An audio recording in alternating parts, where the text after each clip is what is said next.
Hi guys, welcome to KRAMMER English Grammar Tamil. If it ain't broke, don't fix it. இது ஒரு proverb. இதுக்கு பொருள் என்ன அப்படின்னு பார்த்தோம்னா, if something works well already, don't bother trying to change it. ஏதாவது ஒன்று நியாயமான வெற்றியாக அல்லது பயனுள்ளதாக இருந்தால் அதை சரி செய்யவோ அல்லது புதியதாக மாற்றவோ தேவையில்லை அப்படின்னு அர்த்தம்.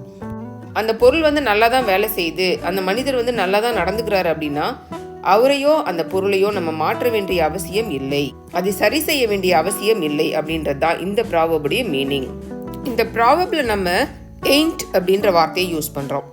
ain't அப்படின்னா என்ன, புதுசா இருக்கே அப்படின்னு பாக்குறீங்களா? The word ain't is a form of isn't which is used in informal or non-standard English. அதாவது informal அப்படின்னா பேச்சு வழக்கு, formal அப்படின்னா எழுதுறது. isn't யூஸ் பண்றதுக்கு பதில் ain't அப்படின்னு யூஸ் பண்ணியிருக்காங்க. இதில் நம்மளும் அதே மாதிரி பயன்படுத்தலாம். if it ain't broke, don't fix it அப்படின்றத if it isn't broke, don't fix it அப்படின்னு சொல்லலாம். இந்த ப்ராவர்ப்க்கு எக்ஸாம்பிள் பாருங்க. I know it is an old model television, but it gets the job done.